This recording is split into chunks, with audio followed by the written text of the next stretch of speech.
Okay.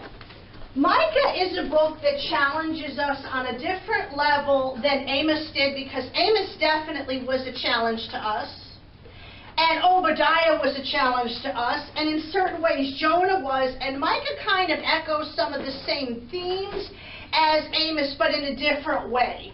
And the way that Micah addresses them is in a very unique style that shows and tells us not just a lot about his character, but where he was from. And so let's start with the question: if you saw your entire nation falling apart, like now? Like now, okay? Let's say you saw the whole thing falling apart, what would you do about it? Would you sit back? Would you let it happen as people warred and bloodshed and people were falling all around you and it raged? And if you weren't from there, let's say that you were from the country. Let's say you were from Oneonta. That's actually where I'm from. And for the long and the short of the story, in New York City, there's the city, and there's everywhere else. And that's it. They say upstate is everything except New York City, literally. And so there's like really upstate, which is like being in a freezer. It's like being in a cold part of hell. Like you go up Malone and, oh, where's Plattsburgh. that? Plattsburgh, and where's that college? Plattsburgh. Is in, okay, yeah, the college that I can't even think of, the Clarkson. Oh, Clarkson. Is way up in hell too, okay, cold hell, right up by the Canadian border, and then you go all the way out to the western part of New York State, and there's Buffalo, which I have said many not nice things about in my day, because it's a very big victim of urban sprawl, and so the city itself is kind of disgusting. And y'all watch on some of the bottles of water that you get, like Aquafina used to come from the Buffalo water supply, and I used to tell people, I'm not drinking that. I'm not drinking nothing that comes from Buffalo. I don't know if that's still the case with Aquafina, but I think that they do use other sources now, but that was way out there. And then they're kind of a cold, wet part of hell, because it's always snowing. When you lived in Syracuse, she used to say every single day in the winter the clouds would come over at around the same time of the day and it would snow. Every single day. You know, kind of like it's doing here. Every day the clouds roll over and it thunders and it does stuff, but it hasn't been doing anything until yesterday. Yeah, kind of like that. And so then you've got Oneonta, which is kind of in the middle. And even though I've been to the city and I've done stuff in the city and I've got relatives in the city and I love the city, I didn't live there most of my time. I lived in Oneonta, which they used to have shirts from Harold's Army Navy that said it's not the end of the world, but you can see it from there. Yeah, that's kind of what it was like. That's kind of what it was like. And so imagine being from there and all of a sudden going to a city, going to New York City and seeing the stuff that's going on, or going to some of these other places in the country where there are these shootings and there are these different violent things happening, and seeing all of this stuff. Imagine being from Oneonta and going to Baltimore during the riots after the shooting last year. Imagine that. Imagine what that would be like, how shocking that would be, how it's like nothing you've ever seen, because, you know, Oneonta really had become even more of a drag than it was when I was little. It was retirement, it was old people, and there really wasn't much going on. And so the most exciting thing that was going on in Oneonta is the college students, because it was a college town, were taking people's furniture off the lawns. And so that was about as exciting as it was getting.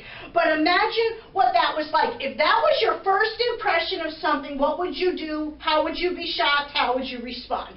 Well, that's Micah. That is the story of Micah, who was one of them, who was a nobody from nowhere, and who was a little country boy thrown into this complete amoral, complex, violent, brutal circumstance. And he became a prophet in that environment. And he was watching the sins and the behaviors of the northern kingdom. Now, this is after the kingdom separated. And if you read in the book of 1st and 2nd Kings, you kind of see what started to happen. There was Israel, which was the northern kingdom, and then there was Judah, which was the southern. And Judah was the one that actually historically was more traditional, or was more observant of the things of God, and was more devoted to God.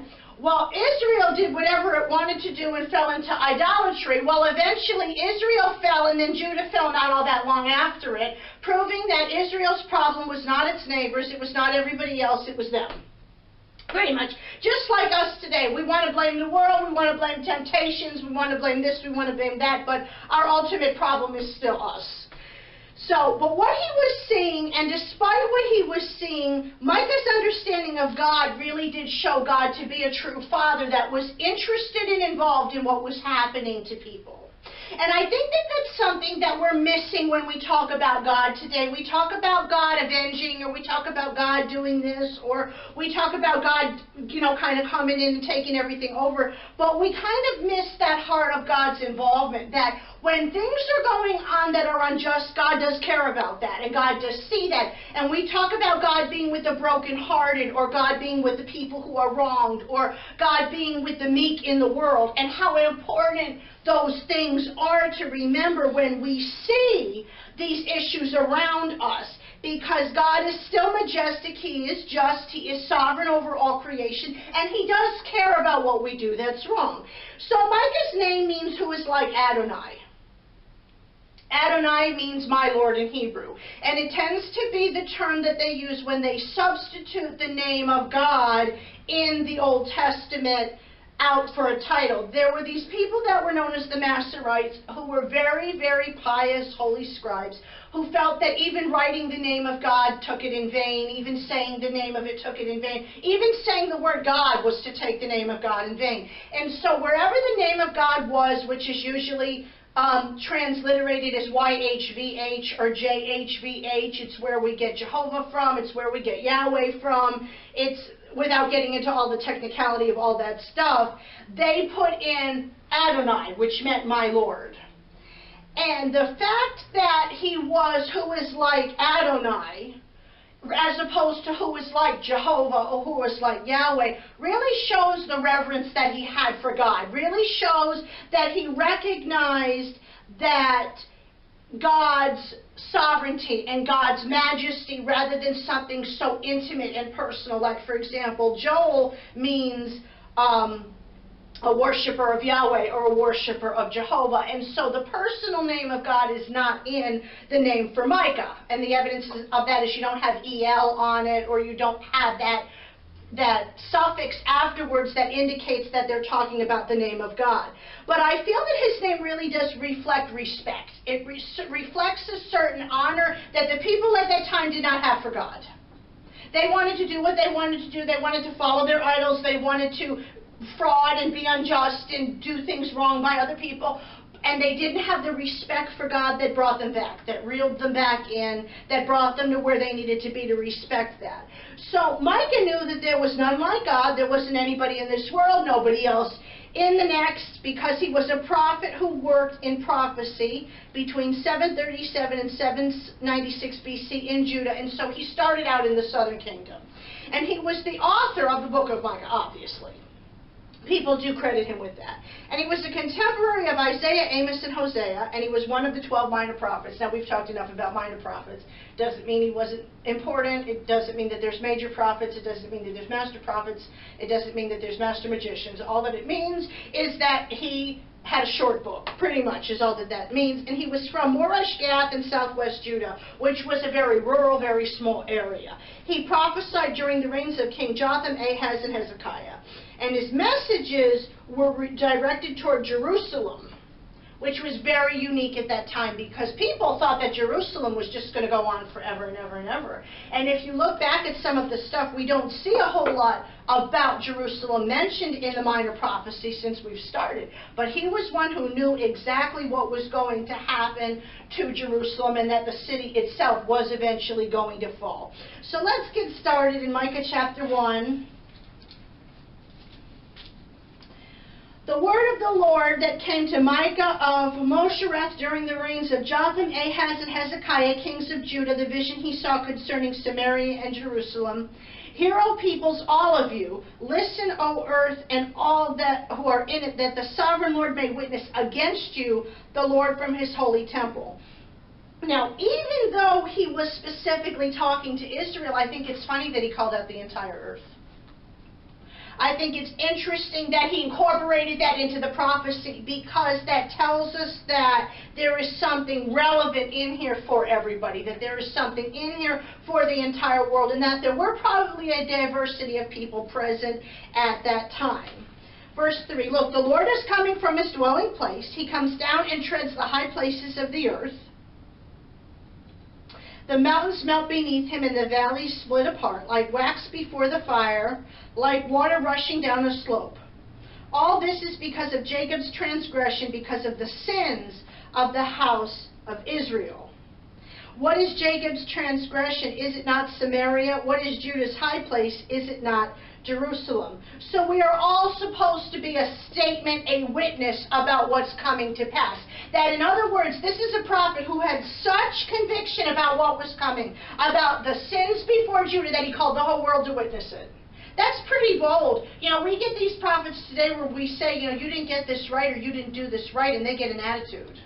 Well, I'm human, and I'm this and I'm that. How many of them would have the gall to stand there and say, I'm going to call this to witness in front of the entire world? That's pretty bold, and that's pretty assured of God. That means that he absolutely knew that he heard from God. But he knew that he heard from God because God is sovereign. And we see that imagery that he has there about God coming down, about God involving himself in the matters of the people, involving himself in the high places of the earth, and watching creation move before him. That is how sovereign God is, that he concerns himself with humanity. There are certain, I don't know if you'd call them theologies because they're kind of out of theology, but there are certain beliefs, it's called theism, that believes God exists but he doesn't care about humanity. That he's just kind of created it, but he's out there floating somewhere, not really interested in what's going on with human beings. He's kind of left us to our own devices to figure it out. But that really proves that that's not true. That he knows the good, the bad, the indifferent, and he's not so far away that we're not involved with him. Now, when people talk about where is God, like the kids ask in Sunday school a lot of the time, well, is he up there? Well, how is he there and here? Because he's God. And because he is that close to us, we talk about the kingdom of God being at hand, meaning that it's so close you can reach out and you can touch it. It's at hand. It's as close as that is right now, or as that is right now. And it's the same principle as with God, that God is attuned to our issues, and he is with us, and he is with his people. And so we use that to comfort us. But that plays the other way, too. That means that God also knows when we're not doing the right thing, and God cares just as much about that as he cares about any of these other things that we do or deal with in our lives.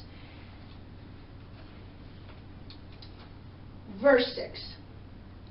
Therefore I will make Samaria a heap of rubble, a place for planting vineyards. I will pour her stones into the valley and lay bare her foundations. All her idols will be broken to pieces. All her temple gifts will be burned with fire. I will destroy all her images, since she gathered her gifts from the wages of prostitutes. As the wages of prostitutes, they will again be used. Idolatry is still something that's a sin and is displeasing to God. And a lot of people wonder why. You know, we kind of get the people in the world today that have a more general understanding of stuff, and they kind of try to make everything the same. The reason that idolatry is displeasing is because whenever we have an idol, we're putting something in the place of God in our lives. And that's pretty much what idolatry is. And in something I've been working on, I actually talk about that it can be anything. We can literally make anything an idol. We keep waiting for the statues, and we keep looking at the pictures, and we look at the things in the traditional churches, and we look at the stuff. If you look at Hindus, they've got all kinds of stuff. They got them on the dashboards of their car, and they got them hanging in the window, and they've got all that certain thing. But whenever we're putting anything in the place of God, where we cannot hear God, we cannot listen to God, we cannot obey God, we can't take time for God, and those are just examples of it, or God has told us not to do something and we do it anyway, we've got an idolatry problem. And we often go into churches, and I've said it for years, and we've got ourselves on that altar.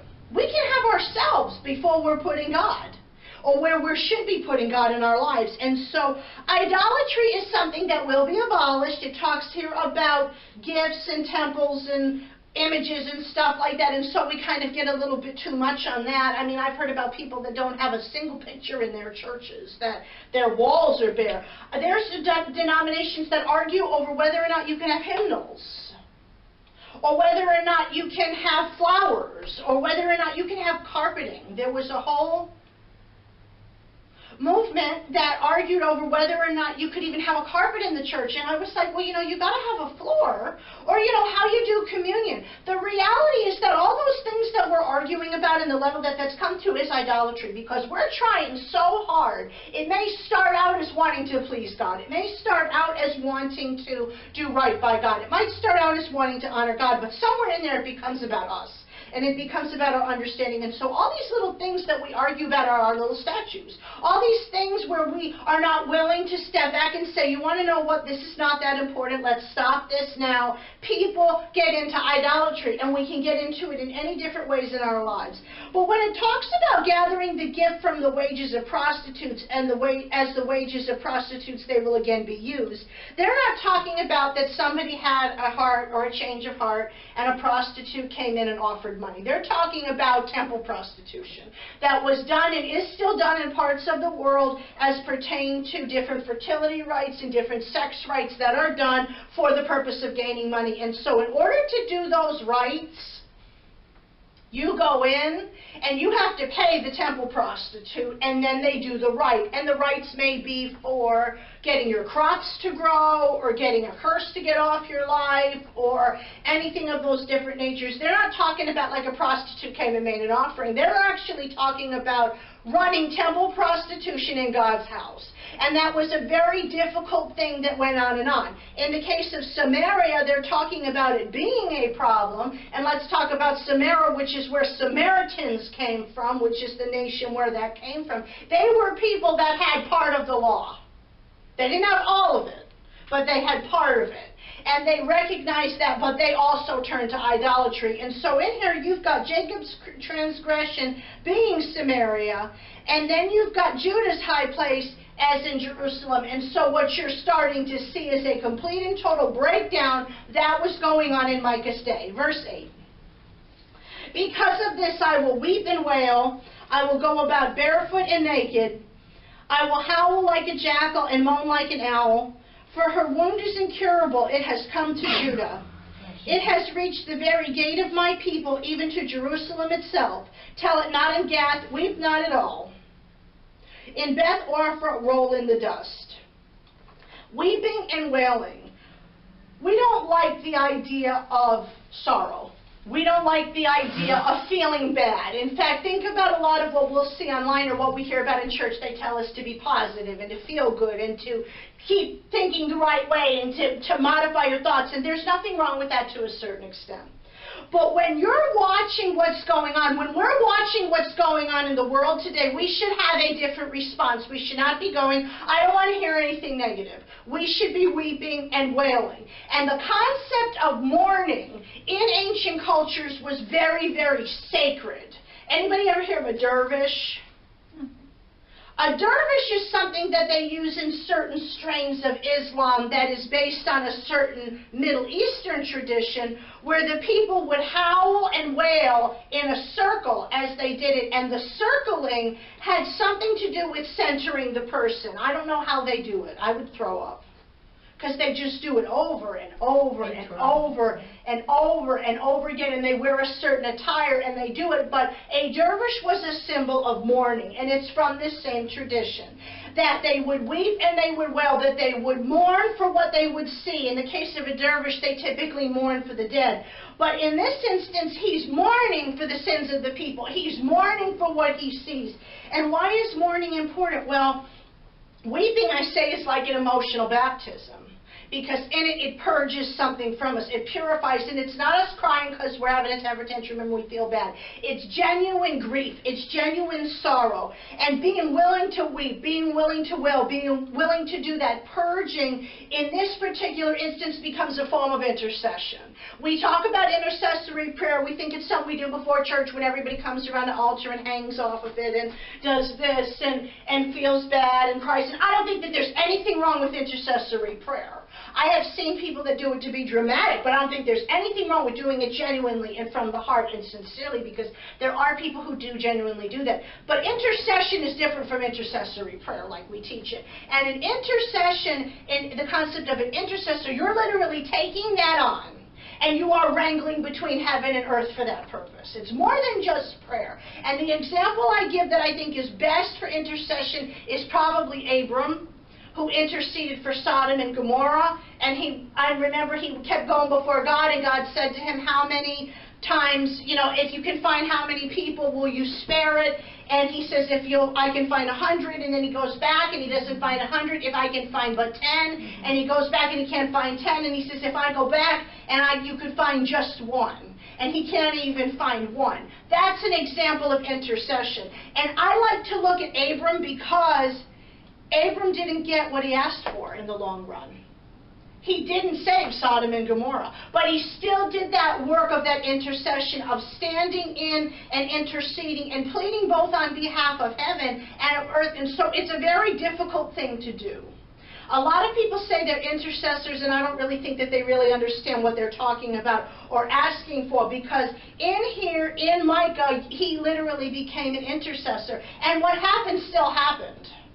It still went on and it still happened, even though it might not have been what he wanted the result to be, he still did it. And so in intercession, we are still called to do that, to weep, to mourn, to be serious, and to pray for the release, to pray for that breaking off in the process, and standing in that gap. It's literally the porch and altar thing like we talked about in Joel. You're standing in the middle. Verse 11.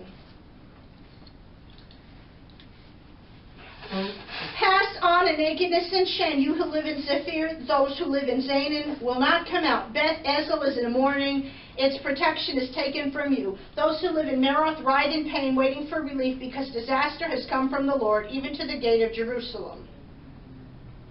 You who live in Lachish, harness the team to the chariot. You were the beginning of sin to the daughter of Zion.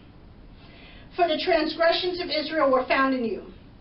Therefore you will give parting gifts to Moreshgath. The town of Asib will prove deceptive to the kings of Israel. I will bring a conqueror against you who live in Meresh. He who is the glory of Israel will come to Adullam. Shave your heads in mourning for the children in whom you delight. Make yourselves as bald as the vulture, for they will go from you into exile. So we should be people who grieve over what grieves God's heart. And it definitely grieved God that the children of Israel were in this place and were in this battle and were going through this and were going to go into exile. And even though Micah knew that future, even though Micah knew that was going to come, he interceded anyway. People today don't want to pray or intercede if they don't think they're going to get what they want out of it. But that if we're going to do this, and if we're going to look at the reality about how calculated some of this stuff was, it's very, very important that we see, if you are called to intercede, and I believe anybody can be called to intercede. I don't think that an intercessor is an office.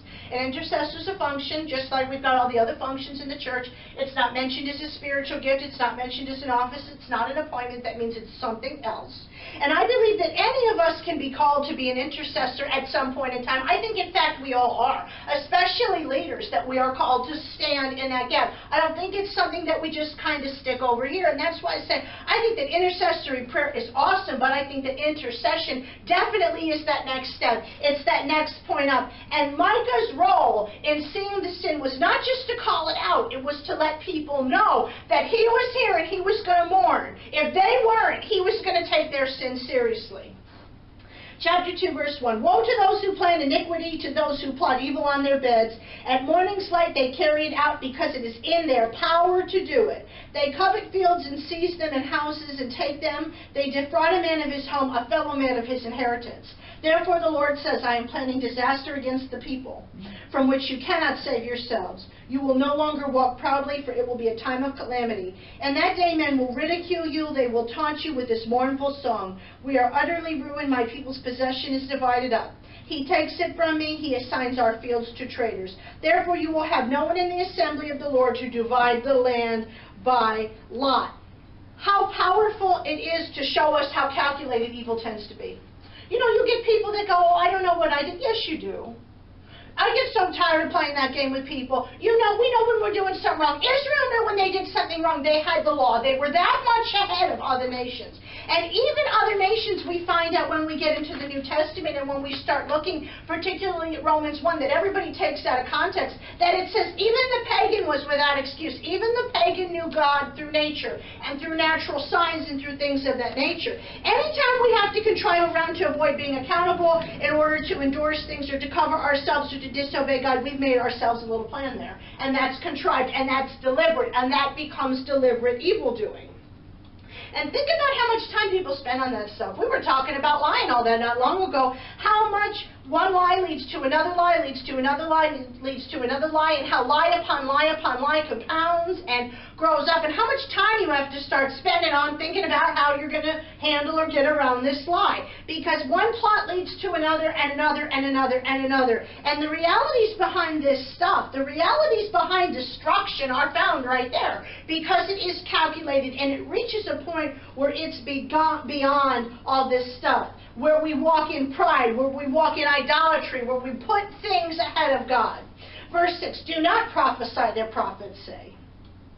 Do not prophesy about these things. Disgrace will not overtake us. Should it be said, O house of Jacob, is the Spirit of the Lord angry? Does he do such things? Do not my words do good to him whose ways are upright? Lately my people have risen up like an enemy. You strip off the rich robe from those who pass by without a care, like men returning from battle.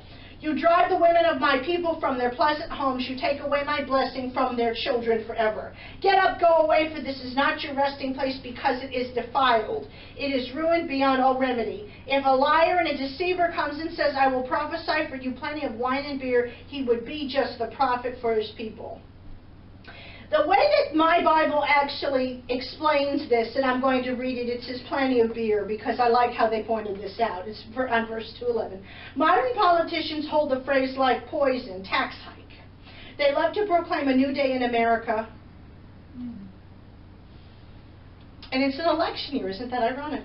And hate to bring bad news. Prophets in Micah's time were just the same. They insisted that Micah stop predicting bad news and join their peace bandwagon. In fact, says Micah sarcastically, the ideal prophet for feel-good Israel would predict plenty of wine and beer. So false prophets tell you not to prophesy, and we have battles with that now. Everybody says this one's false or that one's false, and if you listen to the majority of people out there, they all pretty much say the same thing. They all pretty much move in the same way, because they're saying, don't say the truth, don't tell us anything, don't be negative, don't disrupt us, don't make us uncomfortable, don't upset our false realities. We want to hear good things, we want to hear about good stuff, we see it all the time. Stop talking about this, stop talking about that. We want to hear something else, we want to hear something good. But God expects us to do right, and He expects that our message matches what we do. And so if these are people talking about peace and about this and that, and then they're doing these things, they just want to be complacent. And that is different from true peace. We cannot ever be people that want so much to be complacent that we stop really hearing what God says to us about what is going on in the world. Verse 12, I will surely gather all of you, O Jacob. I will surely bring together the remnant of Israel. I will bring them together like sheep in a pen, like a flock in its pasture. The place will throng with people. One who breaks open the way will go up before them. They will break through the gate and go out. Their king will pass through them, the Lord at their head. So in here, and in the midst of all this, we find a further prophecy about the Messiah.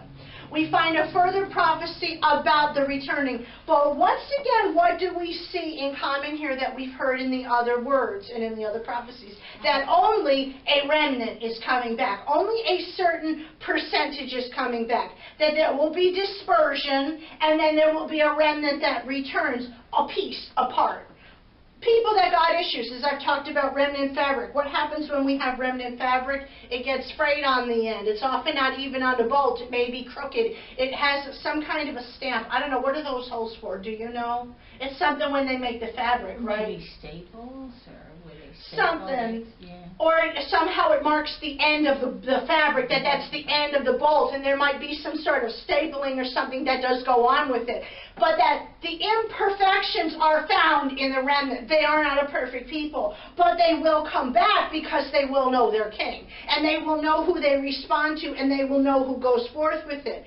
And so that promise is very, very important because it's talking about their king going before, the Lord as the head of the church, the Lord directing and guiding and bringing us back into that place of peace and security. And so they wanted him to prophesy peace in their day. But what he actually wound up doing was prophesying peace in an eternal context. Prophesying it later, saying, you're not going to be the ones who see it, but there are going to be people that come and who do it. So what have we learned so far in Micah? What have we learned in this particular lesson? Because that's where we're going to stop for today. That God knows what's going on. And I'm going to say this very, very carefully because a lot of people make fun of it. God does have something in mind within eternity. He does have a purpose. He does have a vision. He does have a plan. He does have something that we are a part of in a bigger picture. And we do have the promise of his deliverance because he does know what's going on with us. And that means in the meantime, we're supposed to be doing what he says. And as everything may fall down around us, we step in that gap and we intercede and we do what's right long term.